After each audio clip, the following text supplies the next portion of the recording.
Guys and welcome back to simply GS. अभी अपने CSS के कोर्स में अपन बहुत सारी अलग अलग चीज़ों के बारे में समझ चुके हैं। अगर प्लेलिस्ट के सेक्शन में आप जाएंगे मेरे यूट्यूब चैनल पे तो आपको बहुत सारी अलग अलग प्लेलिस्ट है उसको अंदर देखने के लिए मिल जाएंगी। आपको मर्न स्टैक प्रोजेक्ट हो, सीएसएस कोर्स हो, कोर्स इन वन वीडियो हो, full stack developer code, HTML course और भी अलग अलग प्लेलिस्ट आपको देखने के लिए मिल जाएंगी। आप एक एक करके एक्सेस करके इनमें देख सकते हैं किसमें क्या है।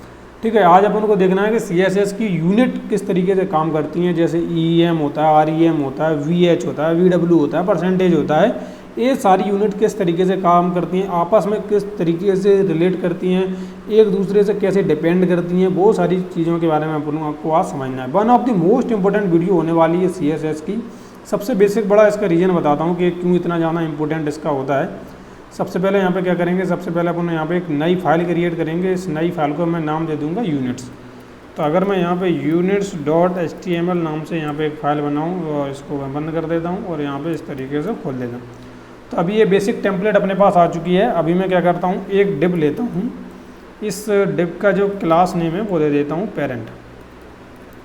ठीक, एक अपने पास पेरेंट एलिमेंट हो गया। अब अपन h2 ले लेते हैं जिसके अंदर क्लास नेम दे देते हैं चाइल्ड और जिसके अंदर आईडी नेम दे देते हैं चाइल्ड। डॉलर का साइन लगाएंगे, इनटू लगाएंगे, 3 लगाएंगे। तो अपन ने 3 यहाँ पे बना लिए।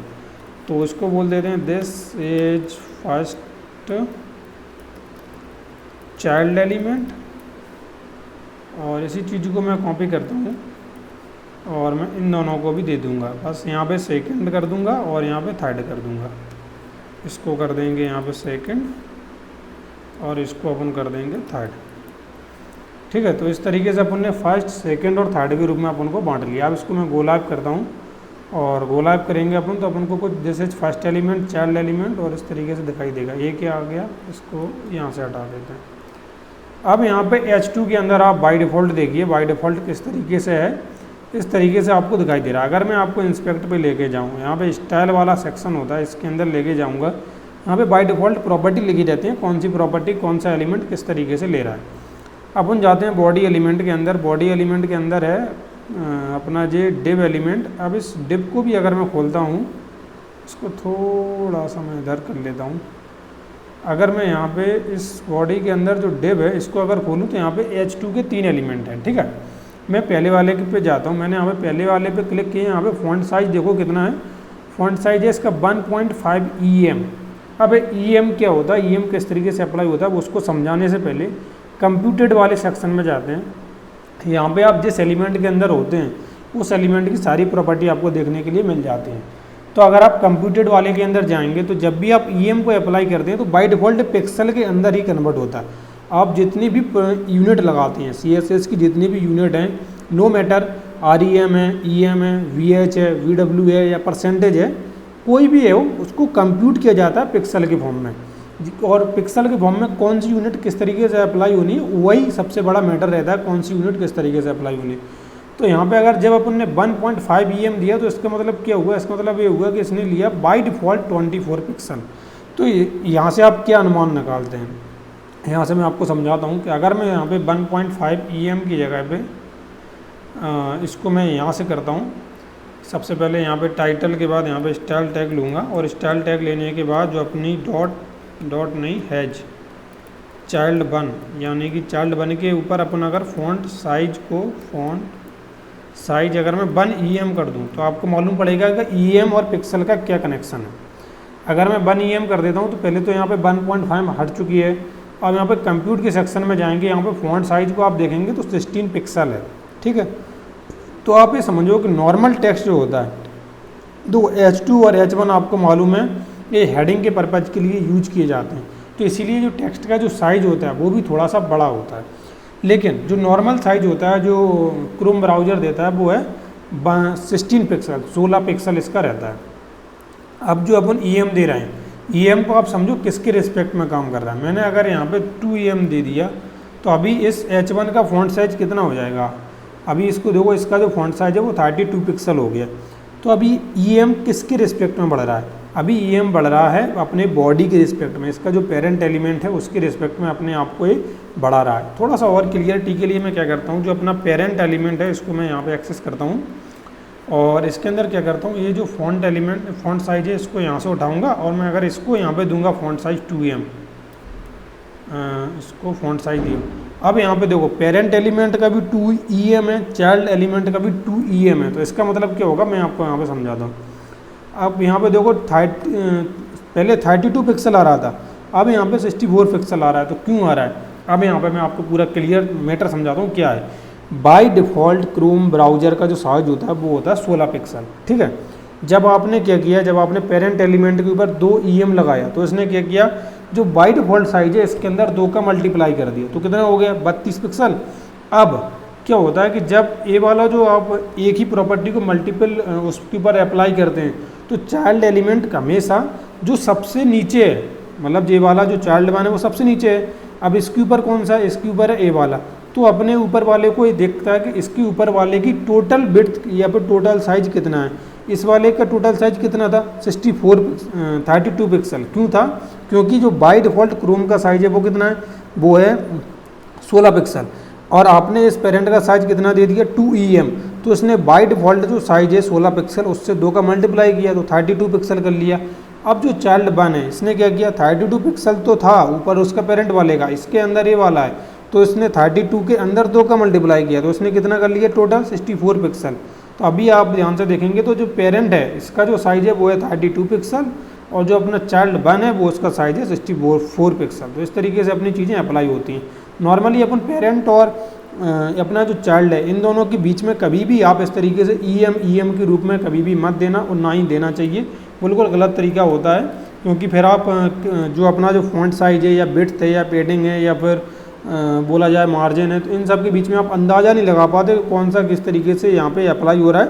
फिर उसके बाद ब्राउज़र के अंदर जो रिस्पॉन्सिवनेस है वो गड़बड़ हो जाती है। तो नॉर्मली अपन इसके अंदर पिक्सल के फॉर्म में देते हैं। जब भी आप किसी पेरेंट एलिमेंट को टारगेट करते हैं तो उसके अंदर पिक्सल के फॉर्म में देते हैं और उसके नीचे के जितने भी एलिमेंट हैं उसके अंदर आप em के फॉर्म में देते हैं। आप ऐसा क्यों देते हैं, ऐसा इसलिए देते हैं क्योंकि आपको ये मालूम है कि em जो जब भी आप अप्लाई करते हैं em यूनिट का तो वो हमेशा अपने आप को पेरेंट एलिमेंट के हिसाब से वो अपने आप को अप्लाई करवाता है। जितना पेरेंट एलिमेंट का साइज होगा उसी हिसाब से अपने आप को वो अप्लाई करेगा। यानी कि अगर मैंने ऊपर वाले के अंदर 12 पिक्सल दे दिया है, अब अगर चाइल्ड वन के अंदर मैंने 2em किया है तो चाइल्ड वन का जो साइज है वो कितना होना चाहिए 2 के अंदर अगर मैं 12 पिक्सल का मल्टीप्लाई करूँ तो टोटल साइज बनता है 24 पिक्सल। तो यानी कि जो चाइल्ड वन का साइज है वो होना चाहिए 24 पिक्सल। तो इस तरीके से अपन को क्या करनी चाहिए, कैलकुलेशन करनी चाहिए। और अभी फ़ॉन्ट साइज के अंदर जाएंगे तो आप यहाँ पे देखो 24 पिक्सल अपन को देखने के लिए मिल रही है। तो इस तरीके से अपन क्या कर सकते हैं, मार्जिन या फिर पैडिंग या जो भी आप चीज़ लगा रहे हैं नो मैटर। थोड़ा सा आपको करके दिखाता हूँ। अगर मैं यहाँ पर मार्जिन लगाता हूँ और मार्जिन अभी मैं 3em लगाता हूँ, ठीक है 3em, तो बताइए कितना आएगा। अब यहाँ पे इस चीज़ बहुत ही ज़्यादा समझने वाली है कि मैंने आपको क्या बोला, em हमेशा अपने पेरेंट के हिसाब से काम करता है, ठीक है। ये बोला तो आपको ये लगेगा कि 12 पिक्सल है ऊपर वाले का पेरेंट साइज, तो 12 या 36 हो गया मार्जिन। तो अपन को मार्जिन कितना मिलना चाहिए था एक्चुअल में 36 पिक्सल, जो अभी तक अपन ने पढ़ा इसके हिसाब से। लेकिन मार्जिन मिलेगा कितना वो देखो आप। थोड़ा सा आते हैं यहाँ पे मार्जिन देखो, ब्लॉक एंड से था 72 पिक्सल, 72 यानी कि अपन 36 सोच के चल रहे थे लेकिन अपन को मिला 72। क्यों मिला, अब यहाँ पे बात em के अंदर यही सबसे बोल सकते हैं कि ये सबसे बेकार चीज़ है जो अपन सही तरीके से उसको एग्जीक्यूट करने के लिए बार बार अपन को रोकती है कि इस तरीके से आप em का अप्लाई मत करो। क्यों रोकती है, इसलिए रोकती है क्योंकि आप जब सिबलिंग एलिमेंट के ऊपर em को अप्लाई करने की कोशिश करते हैं, पेरेंट और चाइल्ड का तो ठीक है, लेकिन अगर आप सिबलिंग के ऊपर अप्लाई करने की कोशिश करते हैं या फिर आप एक ही प्रॉपर्टी पर अलग अलग em एक जैसे अपना जो h2 एलिमेंट है हैशटैग चाइल्ड वन के नाम से, इसके ऊपर आपने जब मल्टीपल em प्रॉपर्टी लगाने की कोशिश की तो इसने क्या किया, इसने पहले इसका लिया, इसका इसने लिया, फिर इस वाले का भी जो टोटल साइज था यानी कि 24 पिक्सल उसका इसने ले लिया। तो यानी कि अब इसका कितना हो गया 72 पिक्सल। तो अब यानी कि अगर मैं यहाँ से अगर पैडिंग अगर 2 पिक्सल भी अगर मैं पैडिंग को अगर मैं यहाँ पे 2 em भी देता हूँ तो यहाँ पे कितनी होगी, आप खुद ही सोच सकते हैं कि अगर यहाँ पे 72 पिक्सल मार्जिन है तो यहाँ पे पैडिंग आपको अलग ही समझ में आ जाएगा। थोड़ा सा नीचे जाएंगे, पैडिंग यहाँ पे है 48 पिक्सल, पैडिंग बॉटम से भी, पैडिंग लेफ्ट से भी, पैडिंग राइट से भी और पैडिंग यहाँ से भी, मतलब टोटल अपनी है 42 पिक्सल, जो कि मार्जिन से कम है। समझ में आ रहा है, जो कि मार्जिन से कम है लेकिन फ़ॉन्ट साइज के बिल्कुल ट्वाइस है। तो यहाँ पे ये चीज़ कितनी ज़्यादा कॉम्प्लेक्सिटी कर देती है, मतलब वैसे सब चीज़ें नॉर्मल है लेकिन यहाँ पे आपस में ही वो अपने को कॉम्प्लेक्स पैदा कर देता है कि दो अलग अलग प्रॉपर्टी दो अलग अलग तरीके से कैसे अप्लाई हो सकती है। तो इसीलिए ये बोला जाता है कि ईएम का तब यूज करो जब आपको पेरेंट के हिसाब से अपने सारे एलिमेंट को अरेंज करना है। और स्पेशली आप इसके अंदर फॉन्ट साइज जो है, आपने मार्जिन पैडिंग के अंदर देखा कि मार्जिन और पैडिंग तो एक दूसरे के ऊपर डिपेंड बिल्कुल भी नहीं है, लेकिन जो अपना फॉन्ट साइज है वो दोनों के ऊपर डिपेंड कर रहा है कि उसको कितना मार्जिन मिलना चाहिए, कितना पैडिंग मिलना चाहिए। ठीक है, ये चीज़ आपको समझ में आ गई होगी कि ईएम पेरेंट के हिसाब से ही काम करता है। अब बात करते हैं आरईएम की। यहीं से समझते हैं कि मैं इसी को ईएम की जगह आरईएम कर देता हूँ। ऊपर अपना पेरेंट एलिमेंट का साइज 12 पिक्सल ही है और यहाँ पे मैंने 2 आरईएम किया। तो अब आप देखो इसके अंदर क्या चेंज आएगा। यहाँ पे देखो फॉन्ट साइज हो गया 32 पिक्सल, इसका जो चाइल्ड वन का है इसका फॉन्ट साइज हो गया 32 पिक्सल। ऐसा क्यों हो गया? अब मैं क्या करता हूँ, अब मैं यहाँ पे पेरेंट की जगह पे HTML एलिमेंट को डायरेक्ट एक्सेस करता हूँ। यहाँ पे HTML को मैंने डायरेक्ट एक्सेस किया और मैंने यहाँ पे 12 पिक्सल किया है। ठीक है, अब यहाँ पे देखो, अब यहाँ पे फॉन्ट साइज चेंज हो गया है 24 पिक्सल। अब ऐसा क्यों हुआ? अब आपको मैं समझाता हूँ आरईएम किस तरीके से काम करता है।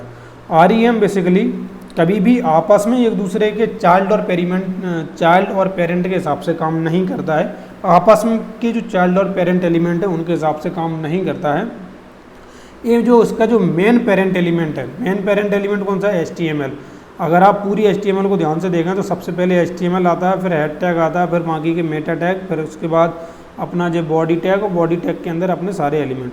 तो जो मेन HTML एलिमेंट है वो HTML एलिमेंट के ऊपर डिपेंड रहता है कि आपका जो पूरे ब्राउज़र का, यानी कि जितना भी आप साइज देखते हैं स्क्रीन का, इस स्क्रीन के ऊपर जो साइज है वो कितना होना चाहिए।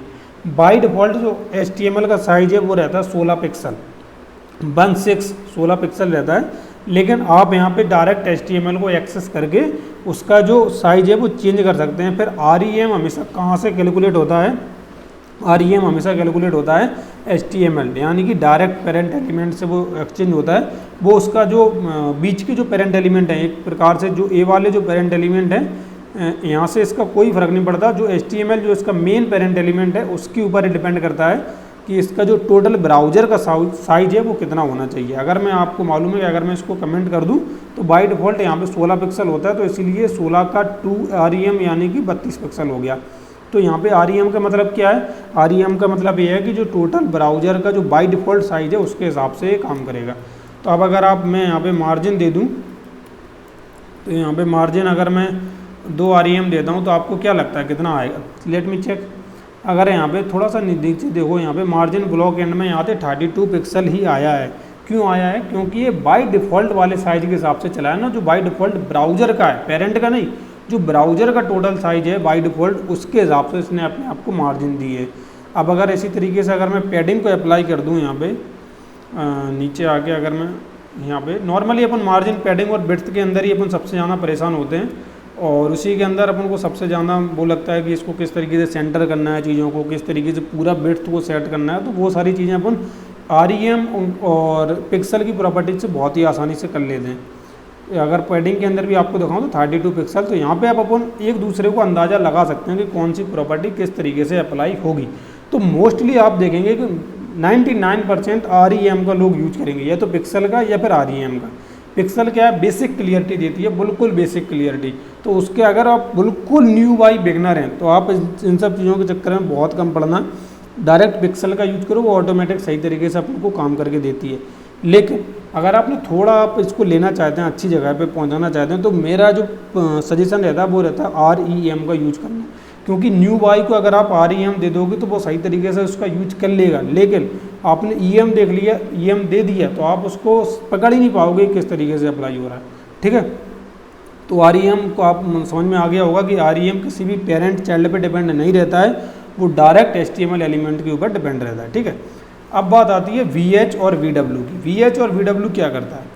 सबसे पहले तो मैं आपको बता दूं VH और VW, जैसे अगर मैं इसी के ऊपर लेके जाऊं और मैं यहाँ पे मार्जिन दे दूं 2VH का, 2VH, तो यहाँ पे VH का मतलब होता है view port height.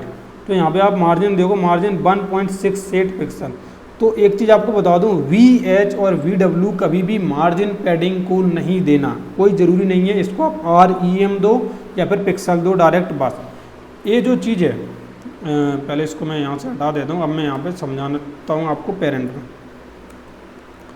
Dot parent, इसके अंदर पेरेंट VH और VW क्या करना होता है। बेसिकली VH और VW आपको पूरा जो विड्थ और हाइट जो अपनी पूरे ब्राउज़र की है उसके ऊपर डिपेंड करने के लिए रखा जाता है। जैसे मैं यहाँ पे VH दे दूँ 100%, ठीक है, और VW भी दे देता हूँ 100%। तो इसमें अपन को क्या मिलेगा, VH VW, एक्चुअल में मैं थोड़ा गलत तरीके से दे गया, विड्थ देना था, विड्थ 100 VH और हाइट क्या कर रहा हूँ मैं, इसको देना है 100 VH, ऊपर वाले को देना है अपन को 100 VW। विड्थ के अंदर VW करना है, हाइट के अंदर VH करना है, ठीक है। अब मैंने यहाँ पे थोड़ा सा नीचे कर लेते हैं, नीचे क्या, पहले इसको बंदी कर लेते हैं। मैंने विड्थ और हाइट तो दे दी, यहाँ पे बैकग्राउंड कलर नहीं दिया। मैं इसमें क्या करता हूँ, इसको देता हूँ बैकग्राउंड कलर मैं यहाँ पे एक्वा दे दिया। तो अब यहाँ पे देखो क्या होगा, मैंने जब दिया तो इसने क्या किया, पूरी विड्थ एंड हाइट, अगर यहाँ पे दिखाऊँ आपको तो इसने पूरे विड्थ एंड हाइट को ले लिया। मुझे थोड़ी देर के लिए क्या करना पड़ेगा, इस S2 के ऊपर कोई भी क्लासेस नहीं है ना, ठीक है।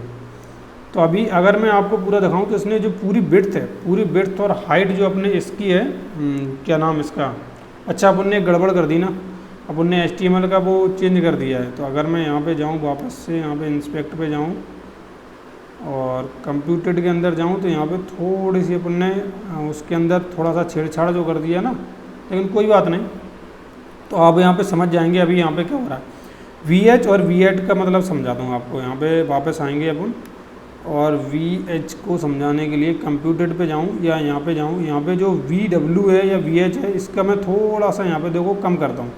जैसे ही मैं कम करता हूँ, यहाँ पे देखो क्या हो रहा है, जो टोटल ब्राउज़र की विड्थ है वो कितने पे मिल रही है आपको, 100 VW पे, 100 VW पे। जैसे ही मैं इसको कम करता जा रहा हूँ, इसकी विड्थ कम होती जा रही है। आप बैकग्राउंड कलर को देख के समझ सकते हैं कि जैसे जैसे मैं इसकी विड्थ को कम जाना करता जा रहा हूँ, वैसे वैसे इसकी विड्थ कम होती जा रही है। और जैसे जैसे मैं इसको कम करता जाऊँगा, यहाँ पे देखो जैसे जैसे बढ़ाता जाऊँगा वैसे वैसे बढ़ती जाएगी। तो 100 VH 100 VW अपन क्यों लगाते हैं, 100 VH और 100 VW अपन इसलिए लगाते हैं कि ब्राउज़र की जो टोटल विड्थ है, टोटल ब्राउज़र की जितना आप देख सकते हैं, आँखों के द्वारा जितना देख सकते हैं, केवल उतनी विड्थ और हाइट के लिए अपन क्या करते हैं, 100 VH और 100 VW का अपन यूज करते हैं। अगर मैं आपको यहाँ पे देखो दिखाऊँ तो आप यहाँ पे जितना भी अपन को जो विड्थ और हाइट दिखाई दे रही है अपने लैपटॉप की, वो पूरी इसने रिकवर कर ली है, ठीक है। वैसे तो मतलब ये नहीं बोल सकते कि पूरा मतलब बिल्कुल रिस्पॉन्सिव बना दिया, लेकिन ये अपन किसके लिए यूज करते हैं, ये अपन सब इस पर्पज़ के लिए यूज करते हैं कि जिससे क्या हो जाए, इससे अपन अगर कभी अपन चाहते हैं जैसे बॉर्डर लगाना चाहते हैं और जैसे विड्थ सेट करना चाहते हैं, हाइट सेट करना चाहते हैं, कई बार ऐसा हो जाता है कि फिर आपको बार बार ज़रूरत नहीं पड़ती कि विड्थ को मैं 300 पिक्सल करूँ या 400 पिक्सल करूँ, अगर आप इस तरीके से VH और VW का डायरेक्ट यूज करते हैं तो, ठीक है। अब यहाँ पे एक बात और आती है परसेंटेज की। अगर मैं आपको परसेंटेज #child1 इसके ऊपर मैं परसेंटेज लगा के दिखाता हूँ। मैं सबसे पहले यहाँ पे क्या करता हूँ, सबसे पहले मैं यहाँ पे child1 में जो फ़ॉन्ट साइज़ है उसका फ़ॉन्ट साइज़ देता हूँ कितना, 12 पिक्सल, ठीक है। अगर मैंने इसको 12 पिक्सल दिया और यहाँ पे क्या करता हूँ, यहाँ पे इसका जो फ़ॉन्ट साइज़ है वो मैं क्या करता हूँ, मैंने यहाँ पर कर दिया 10%, ठीक है, 10%। अभी यहाँ पे देखो आप child1 का क्या होगा। मैंने यहाँ पे आता हूँ इंस्पेक्ट पे और स्टाइल के अंदर जो डिव है, डिव के अंदर जाता हूँ child1 पे फ़ॉन्ट साइज है 10%। इसके कंप्यूटर सेक्शन में जाएंगे, अपन को यहाँ पे 1.2 पिक्सल दिख रहा है। अगर मैं यहाँ पे इसको हटा देता हूँ, फ़ॉन्ट साइज को यहाँ पे हटा दिया मैंने, तो अभी आप देखना कि 10% पे कितना दिख रहा है, 10% पे 6 पिक्सल दिखाई दे रहा है, ठीक है। अब मैं इसको 10 की जगह 20 कर देता हूँ। अब मैंने इसको 20% कर दिया, 20% पे भी 6 पिक्सल दिखाएगा देगा। अब मैं 30 कर देता हूँ। अब आप 30 पे देखना, 30 पर भी अपना 6 पिक्सल ही दिखाई देगा। अब इसको मैं 40 करता हूँ। अब अगर मैं इसको 40% कर देता हूँ तो अब आप देखो कितना दिखाई देगा, अब दिखाई देगा 6.4%। अब ऐसा क्यों दिखाई देता है, ऐसा दिखाने के लिए मैं क्या करता हूँ, मैं यहाँ पे सर्च करता हूँ, क्या सर्च करता हूँ, जो अपना 16 पिक्सल है, 16 पिक्सल क्या है, 16 पिक्सल है बाय डिफ़ॉल्ट। जो अपना क्रोम ब्राउज़र का जो साइज़ होता है, फ़ॉन्ट साइज़, वो होता है 16 पिक्सल।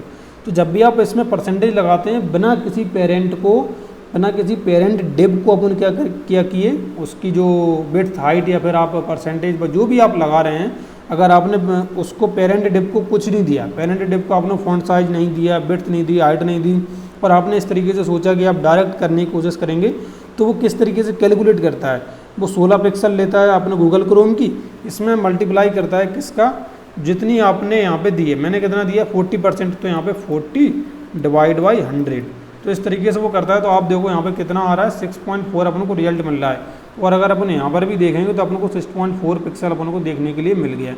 तो अब आपको मालूम है कि जैसे जैसे मैं यहाँ पे बढ़ाता जाऊँगा, अगर मैं यहाँ पे 50 कर दूँ और मैं इसके बाद अगर मैं एंटर दबाऊँगा तो आपको मालूम है यहाँ पे 8 आ रहा है।